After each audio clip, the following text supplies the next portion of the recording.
Question है यदि 10 अंकों की संख्या 8, 9, 7, 3, 5, 9 y 7 x 2 बेहतर से विभाज्य है तो y के संभावित सबसे बड़े मान के लिए y का सबसे बड़ा मान लेना है। 3x प्लस वाई का मान क्या होगा, इसका मान पूछना है। 3x प्लस वाई का मान याद करना है। संख्या दे रखी है अपनी को 8, 9, 7, 3, 5, 9 y 7 x 2 ये संख्या दे रखी है और ये बेहतर से विभाज्य है। बेहतर से क्या है, विभाज्य है।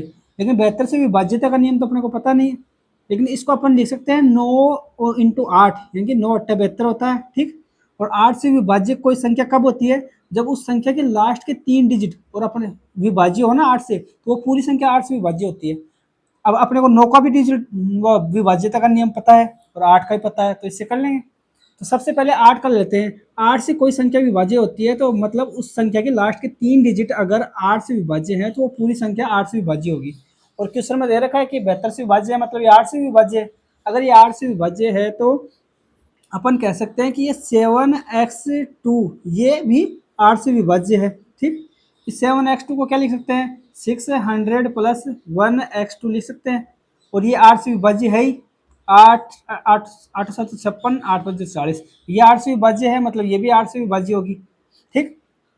ये 8 से विभाज्य है तो अपन कर लेते हैं। देखो लास्ट का अंक ये 8 से विभाज्य है, 1x2 ये 8 से विभाज्य है, ठीक। यानी कि इसका 8 का गुणज के रूप में ये संख्या, ठीक।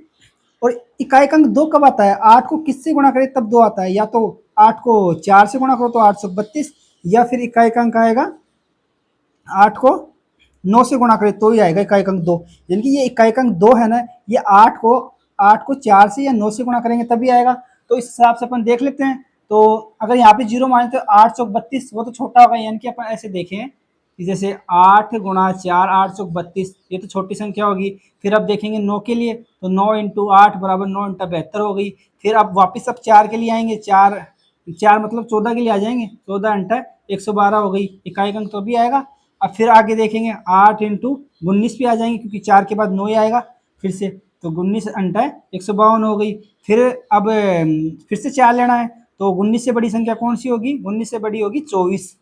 इकाई अंक तो 9 या 4 ही ले सकते हैं ना, तो 24 अंटा 192 हो गया। फिर अपन 8 से गुणा करेंगे कितनी संख्या को, 29 को गुणा करें क्योंकि 4 9 इनकी इकाई अंक 2 लेने के लिए अपने 4 9 ये तो 8 8 से है क्योंकि 8 से विभाज्य है संख्या, ठीक। 8 से विभाज्य तो ये तो 8 तो लेना ही पड़ेगा। और 8 को 4 से गुणा करते हैं ना इकाई अंक को, ये इकाई अंक तभी 2 आएगा इकाई अंक, इसलिए अपन और 8 को 9 से गुणा करेंगे तभी इकाई अंक 2 आएगा। तो अपन ने 4 9 फिर 14 आएगा, फिर 19 आएगा 9 के लिए, फिर 24 आएगा, फिर इकाई अंक 9 लेना पड़ेगा तो 29 लाना पड़ेगा। तो 29 अंटे कितना होता है 232।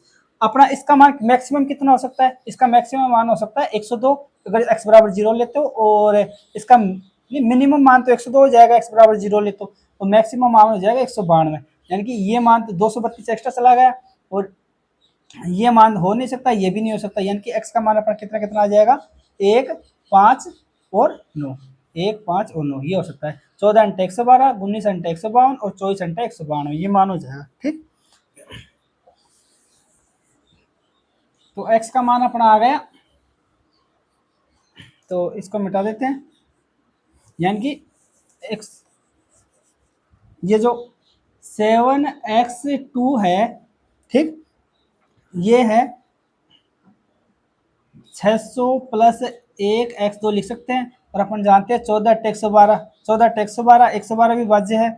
और फिर 19 अंटा 152 5 आएगा, और फिर 24 अंटा 192 यानी कि 9 आएगा। यानी कि x का मान अपने पास कितना आ गया, 1 आ गया, 5 आ गया और 9 आ गया, ठीक। x का मान तो ये हो जाएंगे, x के मान ये हो गई।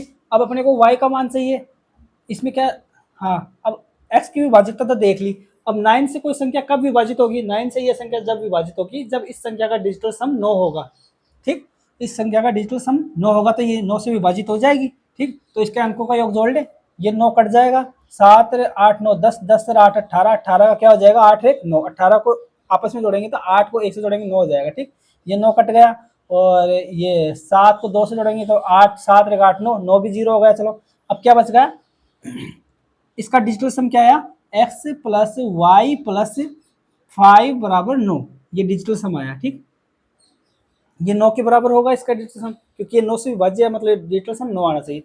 अब x का मान अगर अपन 1 ले लें, 1 ले लिया और ये 5 है, 5 और 1 6, 9 के लिए कितना चाहिए, 3 और चाहिए, तो 3 रख देंगे, y का मान 3 आ जाएगा। अब दूसरा है 5 ले लिया, x का मान अगर अपने 5 ले लिया तो 5 और 5 10, 10 आ गया। ठीक, 10 का मतलब क्या होता है, 10 प्लस 1, 10 का मतलब होता है 1 प्लस 0, एक अंकों को जोड़ेंगे तो 1 आ गया, तो 1 आ गया, तो डिजिटल सम तो 9 चाहिए, तो मतलब 8 और जोड़ना पड़ेगा। ठीक, अब अगला देख लेते हैं, लास्ट है 9, 9 है, 9 और 5 14, 14 को अंकों को जोड़ेंगे तो कितना है, 4 1 5, 5 आ गया। तो 5 में अपने को कितने की जरूरत पड़ेगी, अब 9 लाने के लिए 4 की जरूरत पड़ेगी, तो 9 अब जोड़ ले, 5 4 9 9 9 18, 18 के अंक को जोड़ेंगे तो वही 9 आ जाएगा।